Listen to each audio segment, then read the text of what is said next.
मैं नदीम लारी, आप देख रहे हैं ब्लैक बाम। इलेक्शन में नुक्कड़ मीटिंग्स, सोसाइटी मीटिंग्स, पब्लिक से मिलना जुलना, ये जोरों शोर से शुरू है।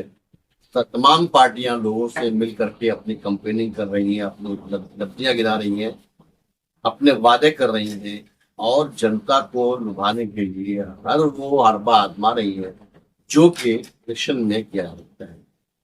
दाभोलकर और मुमरा में महाविकास अघाड़ी के राष्ट्रीय कांग्रेस पार्टी शरद चंद्र पवार के 149 मुमरा कलवा विधानसभा क्षेत्र के उम्मीदवार डॉक्टर जनरल अवार्ड ने जमकर निशाना साधा अपने विरोधियों पर और जनता से वोट की अपील की, अपनी उपलब्धियां गिनवाई और साथ में उन्होंने अजीत पवार के ऊपर कुछ इल्जामात लगाए।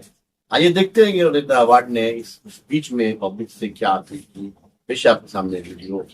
तो आप इसके लिए हमारा चैनल प्ले सब्सक्राइब करें, लाइक शेयर करें। सब नौजवान दोस्तों, अस्सलाम वालेकुम रहमतुल्लाहि बरकातुहू। देखते देखते 15 साल हो गए, पर आज भी मुझे परसों की जो चुनाव में माहौल तैयार हो गया, अपने वाला अपने वाला अपने वाला अपने वाला, मुझे डर लगने लगा कि इस शहर से मैं पराया हो गया। ये सब बिल्डिंग को नोटिस आई थी, बाबलू शिन्ना किधर है? रेलवे की नोटिस आई थी, भागदौड़ किसने की थी? ये पराया हो गया एक दिन में। अपने वाले को वोट दो, अपने वाले को वोट दो। आप अगर चाहते हो तो बोल दो कि तुम पराया हो, जाओ, मैं जाने के लिए तैयार हूं, मैं कोई हमेशा रहने के लिए यहाँ नहीं आया। पर ये कौन सा तरीका हो गया? बीजेपी की विचारधारा यही है, अपने वाले को संभालो। आप भी वही कह रहे हैं, अपने वालों को संभालो। तो बीजेपी और अपने फर्क क्या है? इसलिए कहता हूं मैं कि तुम बीजेपी के साथ जाके उनके जैसे दिमाग वाले हो। एक इंसान और इंसानियत का रिश्ता, यही कड़ी अपने में रहनी चाहिए, तभी मेरा भारत बचेगा और हम उसको बचा के रहेंगे।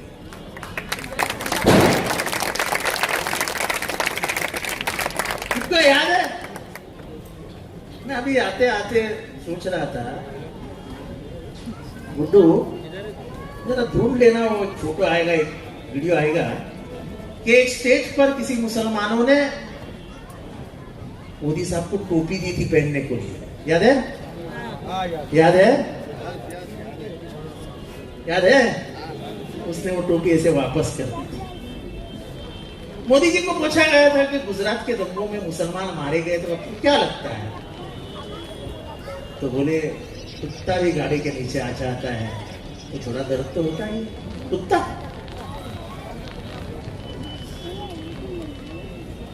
पिछले कुछ दिनों में पूरे देश में माहौल क्या है? 2014 के बाद माहौल क्या है?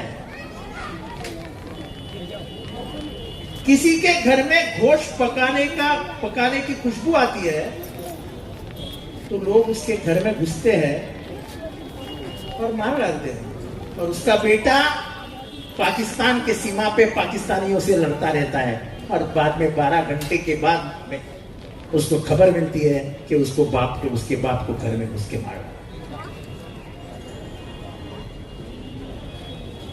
बिल्किस बानो,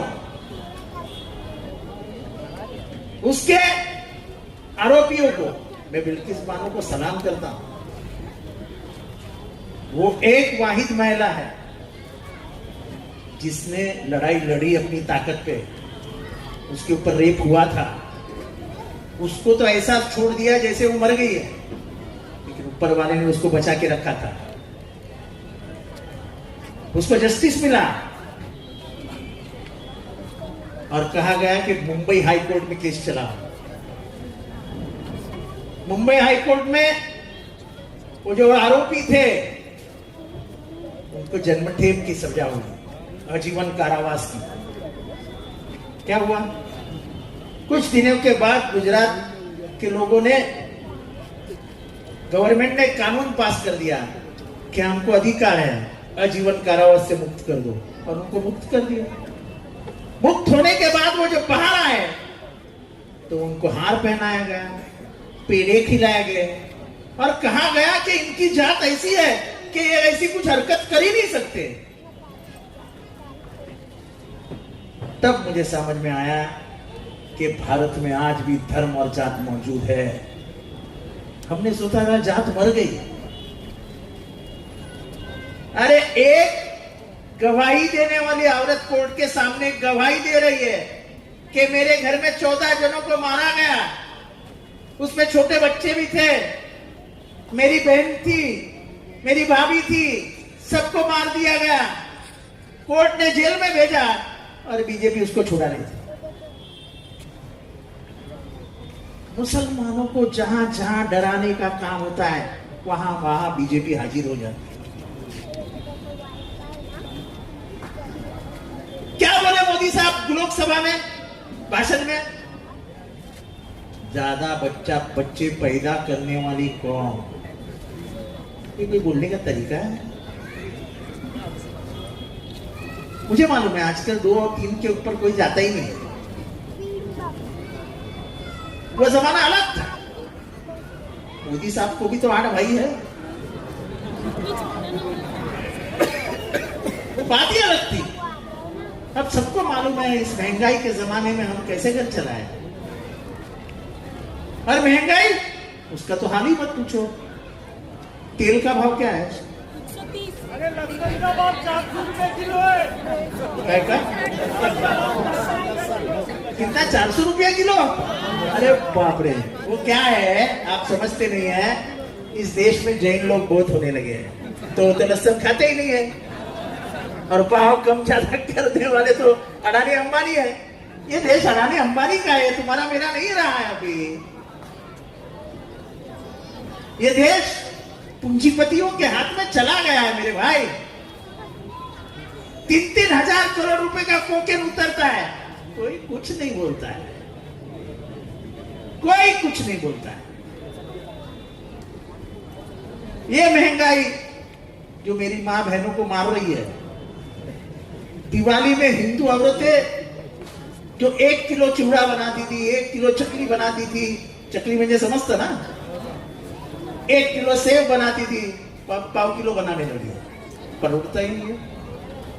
दाल महंगी, बेसन महंगा, तेल महंगा, हल्दी महंगी हो गई है। जो सेव एक 400 रुपए में 1 किलो बनती थी, अब वो 1300 रुपया लेती है। 1300 रुपया कहां से बढ़ेगा? और ऊपर से यहां है हमारी हिंदू मुसलमानों को तो ऐसा भड़काया जा रहा है कि जैसे ये देश में बाकी कुछ रहा ही नहीं है। बेरोजगारी खत्म हो गई, बच्चे एकदम चैन से जी रहे हैं, एजुकेशन बहुत तेजी से बढ़ रहा है।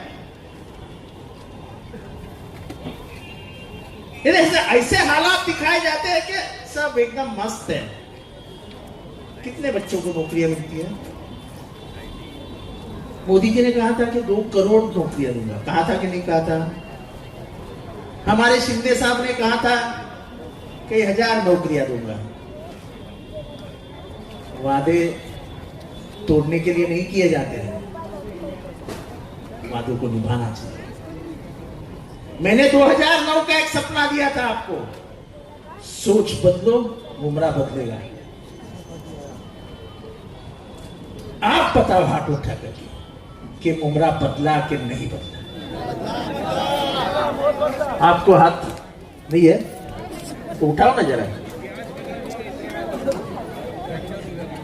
मेरी नजर बहुत तेज है, मैं झट से पकड़ लेता हूं। आज कभी आपने सोचा था कि रेती बंदर का रास्ता इतना अच्छा बनेगा? आपने कभी सोचा था कि अपने शहर के बाजू में इतनी सुंदर चौपाटी आएगी जहां मेहमानों को चलाने लेके जाएंगे? आपने कभी सोचा था? सब आ गए। आपने कभी सोचा था कि स्टेशन इतना खूबसूरत बनेगा, हमारे सब रास्ते कंक्रीट के बन जाएंगे, मित्तल रोड बनेगा? सोचा था? हॉस्पिटल बना, मित्तल रोड बना, लाइब्रेरी बनी, मुमरा के हालात कब बदल जाएंगे मुझे मालूम नहीं, लेकिन हालात अब अपने हाथ में है। रास्ते अच्छे हो गए, हॉस्पिटल आ गया, ये आ गया, मुमरा बदल गया। जो मुमरा में एक कैनरा बैंक थी इधर, बराबर है बबलू, किधर ये सामने ना, आज कितनी बैंकें हैं? ये नौजवान बच्चों को मालूम नहीं है कि मुमरा में क्रेडिट कार्ड नहीं मिलता था, मालूम है? मुमरा में लोन्स नहीं मिलते थे, मालूम है? मुमरा में एक भी बैंक आने को तैयार नहीं थी, मुमरा में कार लोन नहीं देते थे, और सबसे बड़ा मसला एटीएस और मुंबई क्राइम तो ऐसी घुसती थी कि जैसे अपने ही इलाके। गुलशन कुमार की हत्या में मुमरा से 4 जन उठा के लेके गए, उनका कोई संबंध नहीं था, डाल दिया अंदर। ये 4 कश्मीरी एक सोसाइटी में वॉचमैन का काम करते थे, वफा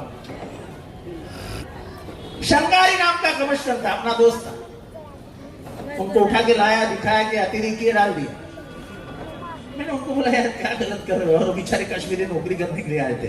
बोले जितेंद्र ये दिखाना पड़ता है, हम ये नहीं दिखाएंगे तो नौकरी से जाएंगे। बोले यार किसी की गरीब की जिंदगी क्यों बर्बाद करते। अब उसके बाद की हालत सुनोगे, 17 साल के बाद कोर्ट का निर्णय आया, और कोर्ट ने क्या कहा मालूम? इनका कोई भी दोष नहीं है, इनके किसमें भी इनका हाथ नहीं है। क्या फायदा, 17 साल तो चले गए। रशीद कंपाउंड से आए दिन लोग उठाए जाते थे, अब उठाए जाते? कोई पुलिस आती है? कोई कोम्बिंग ऑपरेशन होती है? लास्ट कोम्बिंग ऑपरेशन हुआ था जब मैंने आके पुलिस स्टेशन में चिल्लम चिल्ली की थी, और वो जो कोम्बिंग ऑपरेशन करने वाला ऑफिसर था अमित काळे, उसकी 24 घंटे में मौत। मैं हक की लड़ाई लड़ता, मैं हक पे उतरता, मैं हिंदू मुसलमान ये मानता ही। जब चाचा को मारा ट्रेन में, मेरा क्या संबंध था चाचा से, पर मैंने सोचा कि मेरे बाप को कोई ऐसा मारता तो मैं क्या करता। उसमें मैंने मेरा बाप देखा।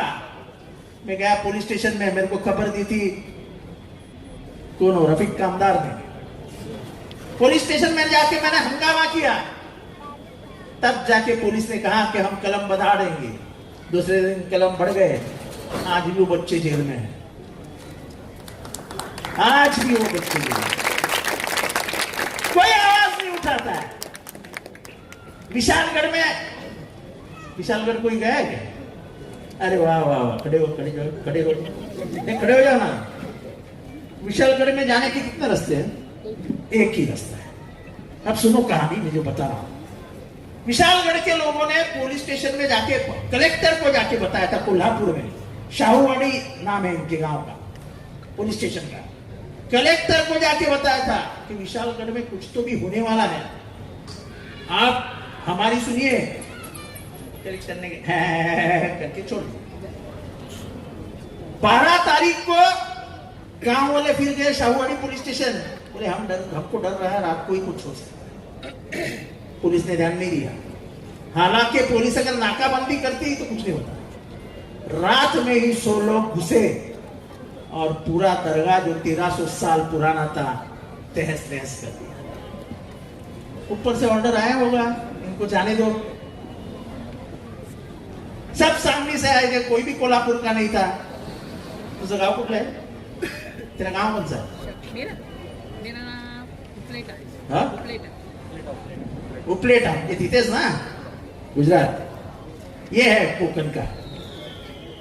विशालगढ़ को जाने का एक ही रास्ता है, कणकवली राणे साहेब। नहीं राणे साहेब ना, आमची कणकवली। मैंने घोषणा दी थी कणकवली की गलियां सुनी है, नारायण राणे घूमी है, मुझे आज भी याद है।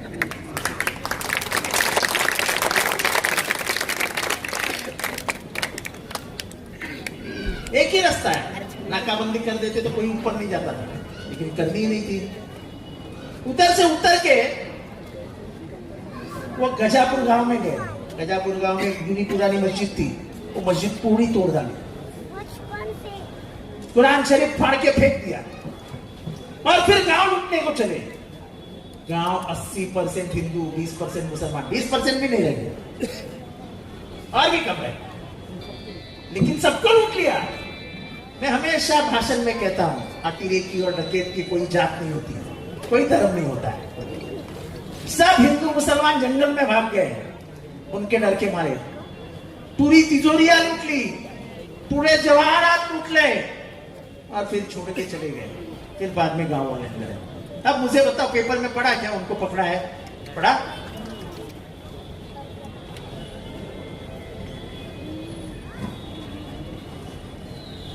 नबी के बारे में बेहरमती जो हुई, उसको करने वाले को कहा गया कि तुम्हारे बाल को भी हाथ नहीं लगाने देंगे। अरे भाई, सुप्रीम कोर्ट कहता है कि जो भी धर्म के बारे में बोलेगा और किसी के दिल को ठेस पहुंचेगी तो उसको तुरंत अरेस्ट करो। गंगागिरी महाराज को अरेस्ट हुआ? हुआ? अब मुझे ये बताओ, आपने बताया ही है कि नबी के मामले में जब उसके शान में गुस्ताखी होती है तो गुस्ताखों को आप माफ करोगे? और उसका साथ देने वाले को? तो ये घड़ी कौन है? ये घड़ी कौन है? ये घड़ी चुराई है। आज टीवी पे देखा होगा, आज किसने देखा है? बहुत चला है। जितेंद्र आव्हाड ने अजित पवार को पाकिट मार बोला। हमारी मुंबई भी भाषण में बोला। अरे बुढ़े बाप को तुम घर से निकालते हो धक्का मार के, उसकी पार्टी छीन लेते हो। पार्टी किसकी थी? पार्टी किसकी थी? जाते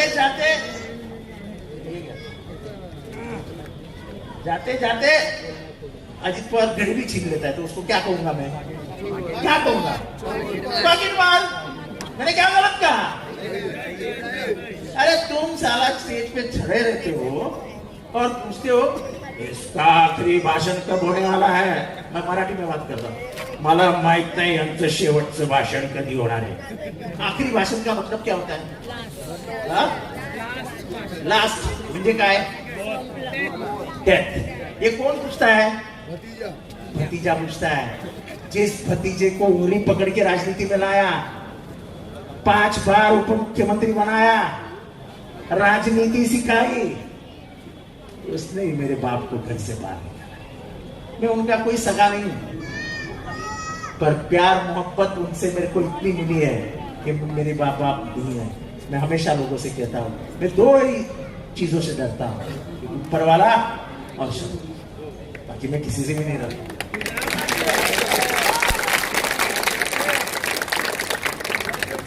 अरे जिस आदमी ने घर बनाया उसका घर तोड़ दिया तुमने, पैसे की ताकत है। आज उसको बेघर बना दिया।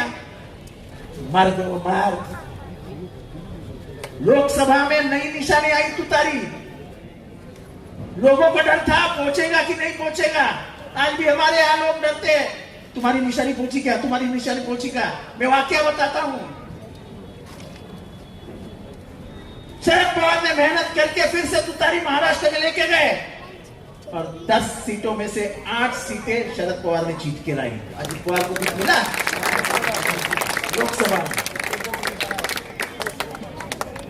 लोकसभा में महाराष्ट्र ने जो रोल किया है, 31 सीट जिताई है। हमारे अखिलेश यादव ने उत्तर प्रदेश में कमाल दिखाया है। इसलिए 400 पार की भाषा करने वाली बीजेपी 240 पे आ गई। 56 इंच की सीधी छाती, क्या सीना, अब 23 इंच का लगने लगा। अब उनकी भाषा देखो लोकसभा में कैसी डरी डरी होती, नहीं तो पैसे लोकसभा में बात करते थे। अवकाश की जमीन है, वक्त आपको मालूम है क्या? पहली बार महाराष्ट्र में निर्णय हुआ कि 7/12 पे अगर वक्त की प्रॉपर्टी है तो उसके 7/12 में वक्त लिख दो। ये करने वाला कौन था मालूम है? ये मैंने करवाया था, मैं माइनॉरिटी मिनिस्टर था। कि वक्फ की प्रॉपर्टी अगर वक्फ की है और इस्लाम को मिलनी चाहिए तो किसी का बाप उसको खाना नहीं मांगता है। इसलिए मैंने पहली बार वो कानून लगाया, वो सुप्रीम कोर्ट में कहा और सुप्रीम कोर्ट ने कंफर्म कर दिया कि ये बराबर है, वक्फ की प्रॉपर्टी रहेगी तो उसको कोई भी हाथ नहीं लगा सकता। अब इसमें मसला अटक गया है। हमारे अंबानी साहब का घर किस पे है मालूम है? मालूम है? वक्फ की जमीन तो छोड़ो, उसका रिजर्वेशन था यतीम खाने का। यतीम खाने को ऐसा है, कुछ गद्दार हमारे में नहीं, लेकिन अभी उन्होंने कहा है कलेक्टर के हाथ में दे देंगे। यानी तुमको अगर हॉस्पिटल बनाना है, तुमको अगर कब्रिस्तान बनाना है, तुमको अगर मदरसा बनाना है, तुमको अगर मस्जिद बनानी है, तुमको अगर कॉलेज बनाना है, तो घुटने पे रेंगते रेंगते हुए जाओ कलेक्टर के पास और बोलो जमीन दे दो, जमीन दे दो। औकाफ की जमीन देने का अधिकार वक्फ बोर्ड को था, अब वो कलेक्टर के पास जाएगा। कलेक्टर तो मुख्यमंत्री का गुलाम होता है, अच्छी जमीनें आएंगे बोल देगा मेरे आदमी को दे दो। और मैं जानता हूं औरंगाबाद, जालना, परभणी, नांदेड़, इस इलाके में इतनी बेहतरीन जमीनें वक्फ के पास है कि इसकी कीमत गिनो तो कई करोड़ों में है, लाखों करोड़। आपको मालूम है दिल्ली में है मकबरे हैं और उसके बाजू में बहुत बड़ी जगह है। अब दिल्ली का भाव, अब वो आजाद हो गई जमीनें, अब वो वक्फ ही नहीं रहेंगी। आ जाएंगे बंगले अमरों के, अडानी अंबानी, ये वो। हम गरीब का घर भी नहीं बन सकता है, उधर उनके बंगले बन जाएंगे क्योंकि जमीनें सरकार के हाथ में चली गई है।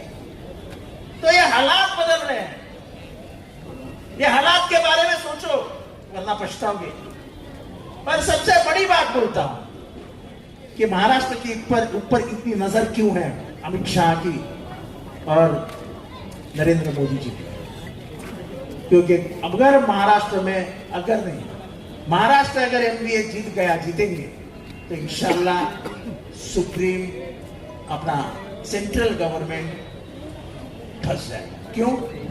क्योंकि जिस दिन महाराष्ट्र जीत जाएंगे पहला हार्ट अटैक आएगा किसको? नीतीश कुमार। दूसरा हार्ट अटैक आएगा किसको? चंद्रबाबू नायडू को। और दोनों सरकार से निकल जाएंगे। दोनों अगर सरकार से निकल गए तो फिर से आती है बीजेपी 240 पे सरकार नहीं चला सकती है, मिड-टर्म पोल लगा। और मिड-टर्म पोल में इंडिया अलायंस 100% बाजी मार के अपना गवर्नमेंट बना। लड़ाई है, ये मत समझो कि चाहे एक कटर, एक क्वार्टर, एक मीटर, एक रास्ता, इसकी लड़ाई नहीं है। इसमें बहुत बड़े बड़े राव हैं, कोई खड़ा नहीं होता है। जब भी मुसलमानों के ऊपर कोई आता है तो इस देश में 5 नेता खड़े हो जाते, 5।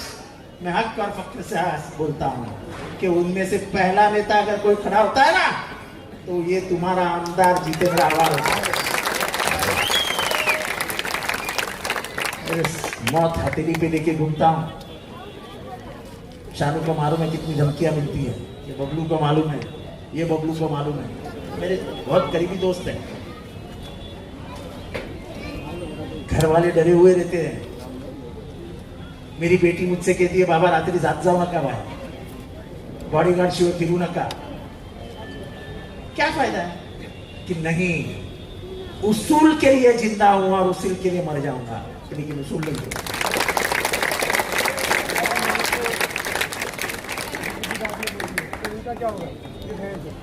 नवाब मलिक को क्या किया? मैं इनके बारे में तो बोलना ही नहीं चाहता, ये बहुत बाकर बिल्ले, बहुत छोटे, इनके बारे में नहीं बोलूंगा। मेरे मुंह से नाम भी नहीं सुनोगे। इलेक्शन खत्म भी हो जाएगा, उसके बाद भी मैं कभी नाम नहीं लूंगा। इसके बाद मेरे उठते बैठते जिस आदमी का जबान पे नाम था उसका नाम जबान से निकालना बहुत आसान है, ये मैं आप समझ गया। एक ही नाम मेरे जबान से आज भी नहीं जाता, वो है मेरे मां। मुझे माँ की याद आई तो आज भी दर्द हो कि सब मैं समझ चुका हूँ, कोई रिश्ता। वो गाना है ना, दे जाते भगवान को देकर धोखा, इंसान को क्या छोड़ेंगे, नाते हैं नातों का क्या। ये दुनिया में यही सच है, मैंने नजदीक से देखा। तो भाइयों और बहनों, मेरे बुजुर्गों, ये देश बचाओ। ये देश बड़ी मेहनत से तुम्हारे हाथ में दिया गया है। डॉक्टर बाबा साहब अंबेडकर ने संविधान लिखा, इसलिए तुम और मैं एक हो। बाबा साहब अंबेडकर ने अदानी को 1 वोट का अधिकार दिया, और तुम्हें भी चाचा 1 वोट का अधिकार दिया। इसको भी 1 वोट का, इसको भी 1 वोट का, और मेरे को भी 1 वोट का। ये वोट तुमको क्यों दिया? और उन्होंने कहा है कि अपना वोट मत बेचना, मैं तुम्हारे में हाथ में एक हथियार दे रहा हूं। जब भी तुमको लगे कि गवर्नमेंट गलत कर रही है, जो चुनाव आएगा उसमें वोट डाल के गवर्नमेंट को उठा के फेंक दो। जालिम और जुल्म, जो जालिम जुल्म करता है, नबी ने कहा है उसको हटा दो। कहा है कि नहीं कहा है? जुल्म हो रहा है कि नहीं हो रहा है? जालिम खुदा दिख रहा है कि नहीं दिख रहा है? तो आपके पास तलवार नहीं है, मशीन गन नहीं है, रिवॉल्वर नहीं है, आपके पास एक ही हथियार है जो बाबा साहब अम्बेडकर ने दिया है, वो है वोट। ऐसे वोट बरसाओ कि बीजेपी बह जाएगी। और उनके जो दोस्त यार घूम रहे हैं ना, बीजेपी ने जिनको आगे बढ़ाया है, उनको सब मालूम है कि हम क्या कर रहे हैं। लेकिन वो मुसलमानों को पागल समझते हैं कि मुसलमानों को कुछ नहीं समझेगा। मुसलमान बहुत होशियार हो चुका है इस देश का, ये लोकसभा ने दिखा दिया। यह देश का अमन पसंद हिंदू, यह देश का अमन पसंद मुसलमान अब इनके घेरे में नहीं आएंगे। वो मांगता है उतना मुसलमानों को गाली देना। आप अपना दिमाग मत खराब करो। वो चाहते हैं कि तुम्हारा दिमाग खराब हो जाए और दंगे हो जाए, मत दंगे करो। फिर से एक बार आप महाराष्ट्र में देखोगे, जो लोकसभा में हुआ वही विधानसभा में होगा, और इंडिया अलायंस की सरकार आके बैठेगी। और हक से आपको बोलता हूं, इंडिया अलायंस की सरकार आई तो ये तुम्हारा अपना, जिसको तुम पराया नहीं मानते हो, वो तुमको मंत्रिमंडल में मंत्री बना हुआ दिखाई दे। पहले 5 में तो मैं गणतंत्र में विश्वास रखता हूँ। इस देश के कॉन्स्टिट्यूशन पे बिना मेरा पूरा भरोसा है, और मैं अम्बेडकर का भक्त हूँ। मैं डॉक्टर बाबा साहब अम्बेडकर का भक्त हूँ। अभी लोग कुछ भी चलाते हैं, पानी कम है, ये कम है, वो कम है। बोला पानी कम है तो जरा बताओ ना, पानी क्यों कम है? पानी क्यों कम है पूछो तो। पानी कम है, किधर कम है? नहीं, इधर कम हुआ था ना, बीच में हुआ था। जब मैंने माँ बहन के ऊपर से गाली दी साउंड के को, तब जाके पानी आया। वॉलमन को इन्होंने ढोस दे के रखा था, मुमरा का पानी कम कर दो। मैंने वॉलमन को बुला के बोला, 20 दिन उनको सुनो, 5 साल तुमको सुनाऊंगा। अफसर को कहा कि मेरे यहां अगर पानी का कुछ लोचा हो गया तो तू तो मर गया। तब जाके पानी आया। ये राजनीति थाना में बहुत सालों से चालू है। वॉलमन हाथ में रखो, चुनाव आया, खेल खेलो। अब मीटिंग समझो रही तो ये क्या करते हैं, 4 बजे पानी आता है तो 4 बजे पानी बंद कर देते हैं और बोले नीचे उतरो, मीटिंग हो जाएगी, घर जाओगे पानी शुरू हो जाएगा। बेचारे गरीब लोग होते उतरते हैं, आमची मीटिंग मोटी डाली। ये मीटिंग कहते हैं, ये मीटिंग, और ये कहते हैं प्यार। बजे कितने हैं? भूख लगी है ना, इनको तो नींद ही आ रही है।